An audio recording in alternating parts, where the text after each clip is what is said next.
We're on 42 minutes past 2 here. Mental health matters. You know why I created this feature, because I realised I woke up after having a little bit of a traumatic time myself. I lost a couple of close people to me in quick succession. I realised that I was in this position, having the honour of having this show, and I realised that I was in such a position to be able to offer help and support to people, and that's where Mental Health Matters came from. The idea of it is to shine a spotlight on somebody, something, an organisation, a charity, a group. It could just be a person, it could be anyone that are doing something to do with the mental health world and the resources that go along with it. Today we are talking with transformational coach and therapist Fee Burton. Fee, it's lovely having you in the studio. Hi, thank you. It's lovely to be here. Oh, it's because you've been on the show a few times, but it's always been over Zoom, and I've never seen you face to face like this now. I know, like real life. It's brilliant being in the studio. I love it. The energy's great, so thank you for having me. Or anytime, Fee. Now, I want to talk about ADHD, because we're coming to the close of ADHD Awareness Month. We had Lindsay Mayan on a couple of weeks, the first week in October, second week in October, who does A Different Human Design, which is all resources to do with ADHD, helping families understand the condition. And we created an event with Lindsay as well that she's done at the Sports Centre in Leicester, which is where it's a Halloween event where they've taken masks. You design your own mask and you put on the face of the mask what you show the world. Oh, that sounds amazing. Yeah, but then on the other side of the mask, you put on what you don't show the world and what you hide away from it. And we've been asking people to go down to the Sports Centre and hang the masks as a bit of an art exhibition to do with it as well. I'm hopefully going to get down there this week to be able to walk through them all and see it all. I want to talk to you specifically because you yourself you've been diagnosed with ADHD, so you know firsthand exactly what it's like to live with it, and how it is, from your perspective. So first off, I want to talk about what you've been doing for ADHD Awareness Month. How have you been raising awareness, and what you've been doing the past couple of weeks?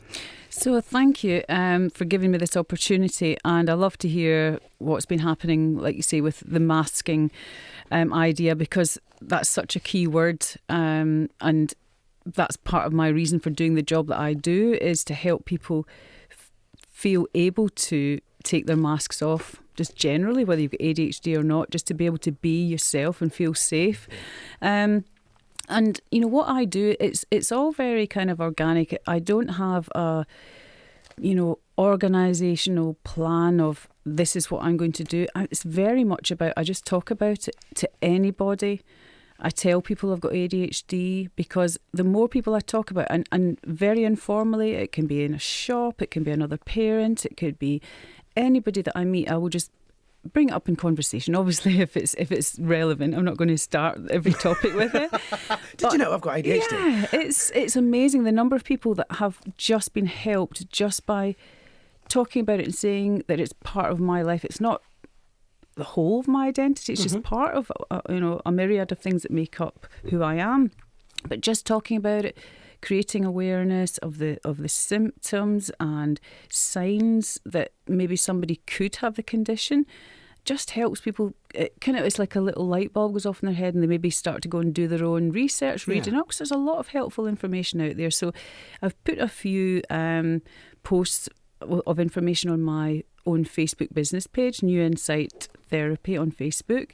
But generally it is really just talking, doing things like this, and just being able to start that conversation, because I'm in this world. I think people know all about it and what to look for, but there are so many people don't realise it's less than 2 years ago since I got a diagnosis, so it's very new. I want to talk about that because I myself am starting to consider that I may have some form of ADHD. I don't know, but through speaking to Lindsay especially, she told me about some of the, like, I have a lot of light sensitivity and things like that, and I'd never realised that was to do with it as well. And I think, being in the entertainment industry is an outlet for potentially someone that has ADHD. Now, what is the condition of ADHD? How do you quantify it? Now, the name has been changed over the years. Obviously, it's called, as we know it, attention deficit hyperactivity disorder. Now, it is actually genetic, believed to be at this point in time. It's believed to be genetic. It's a neurodevelopmental condition. And basically, it's where the system controlling the concentration and transport of dopamine and norepinephrine, which are hormones. They're the chemicals that filter unnecessary distractions and ensure appropriate responses to things. It's not as it is in a neurotypical brain. So, and I know what you're saying, you feel maybe I've got some of the signs and symptoms. And I think the more we'll recognise, neuroscience and understanding how the brain works and becoming more aware of people's different quirks and things that people find difficult or strengths that they have, there is starting to be a bit of a blur between what is neurodivergent and what is neurotypical.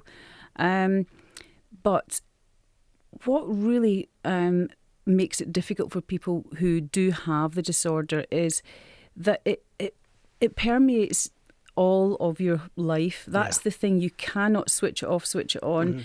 And the thing is, it affects your whole nervous system, your sleep, how you interact with people. So having a diagnosis can be so helpful because you can start to learn more about it, understand what your needs are, what your strengths and weaknesses are. But it takes away the shame because there are so many different things. And if anybody's listening, it's things like starting tasks, finishing tasks. That can have such an impact on things like doing your admin, filing, doing assignments at school or university, that kind of thing. People can feel real shame because they think, I'm a lazy, why am I not doing this? But it's because all the different steps and the organisation that it takes to do those things are so much more difficult for people with ADHD because you have poor working memory. So that means it's hard to hold lots of different information in your head at the same time. And you also have what's called executive functioning impairment. So all the different bits of your brain that start to evolve and mature as an adult don't necessarily all work together. So the best way to describe it is, as an adult, it feels like you're a child in an adult's body.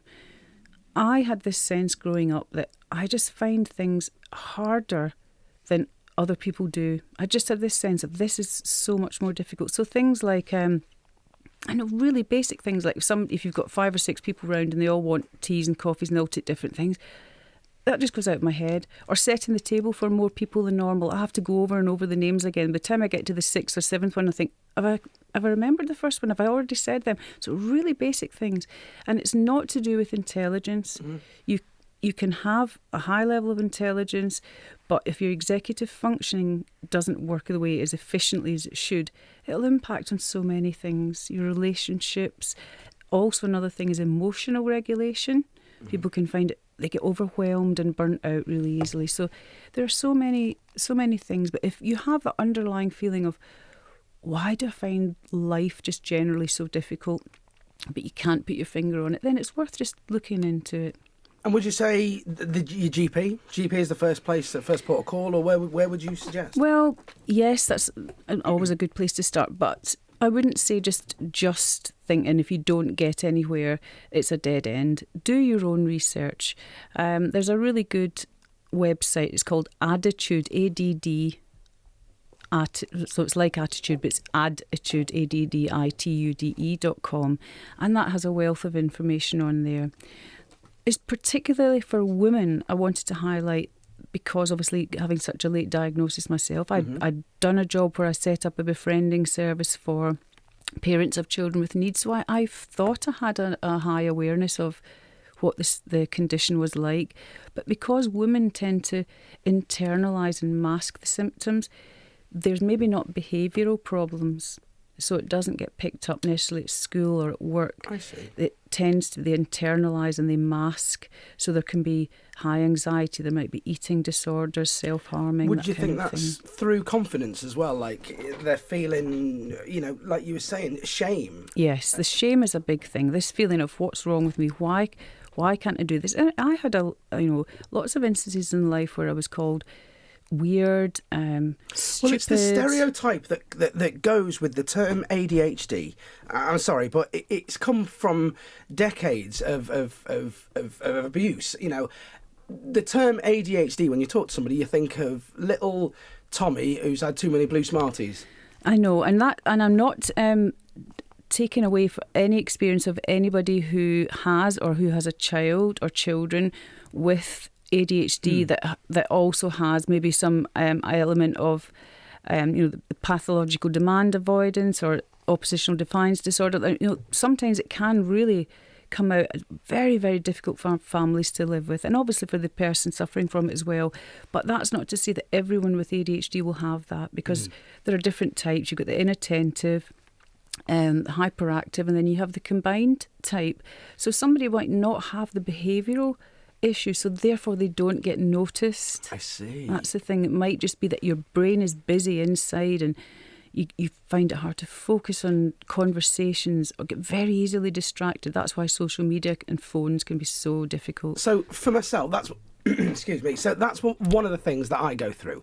I'm not trying to sort of tar myself with any brush, but recently, you know, the telly can be on, and then one of my kids will ask me a question, and I can just about deal with that. But then if the phone goes off, or if one of the other kid asks me a question, or the dog might make a noise, that all of a sudden it's too much for me. And I'm just like, no, I can't. I just turn everything off. I get that. I need to just, you know, bring me some silence, one at a time. Let's assess this. Let's assess that. And I don't know. I don't know if I've always been like that. And now I'm just starting to notice it because I'm talking to people and realising these things. For anyone listening like that, would you say go and have a chat with somebody, you know? Yes. See. I've got a note here of a good place to start is a lady on YouTube called Jessica McCabe. That's McCabe, and she has a channel. It's called Failing at Normal, or How to ADHD. She had a TED Talk, Failing at Normal, and a YouTube channel called How to ADHD. Now, there are online assessments you can do. So some people actually just self-diagnose. They realise they tick a lot of the criteria. They've done self-assessments. Increasing your knowledge really helps. But if you do want to have a diagnosis, keep going. Get an ADHD coach, or you just keep asking for help. Get help and get advice, because it can be life-changing having the diagnosis, because you can get help. You can have so many, you can have medication as one strand of help. You can have ADHD coaching. Yeah, because it helps your brain. If you get the right medication, it helps your brain function more like the way it should, more efficiently. Yeah. So that takes away the feeling of inadequacy, the shame, the overwhelm, the shutdowns. This is the thing, like you're saying, you know, I'm not diagnosing you, but you're noticing that your lived experience is that kind of sensory overwhelm. Yeah. And that's the thing that a lot of people with ADHD feel ashamed and they have to hide, and this is what they mask, is that there might be 2 or 3 days where you're really adulting and doing everything properly and being organised and getting to work and doing your shopping, but then it's almost like you have to have a shutdown day. Yeah, honestly. And then you think, what's wrong with me? Why can't I cope? That's where the shame comes in. Whereas if you understand, okay, it's just my system's overloaded. I've gone into fight or flight. My nervous system's gone into fight or flight. So I need to rest and recuperate. And then we just have to find ways to adapt our lifestyle to be able to manage that. Fee, thank you so much for coming on the show. So for anyone listening, you've got a Facebook page. It's New Insight Therapy. Anyone can contact you via the Facebook. Is that your preferred method of contact? That's absolutely fine. My website is newinsighttherapy.co.uk. So or just look up, Fiona Burton, therapist, and you'll find me. Also in Leicester, there is ADHD Solutions. I know Ian from ADHD Solutions has been on this station a few times as a local point of contact. He's very, very knowledgeable and good with help and support. Fee, thank you so much once again. You'll be back on the show again soon, won't you? Yes, thank you. Promise you. Thank you so much. That's Fee Burton, transformational coach and therapist, New Insight Therapy. If you want to have a chat with her, her door's open.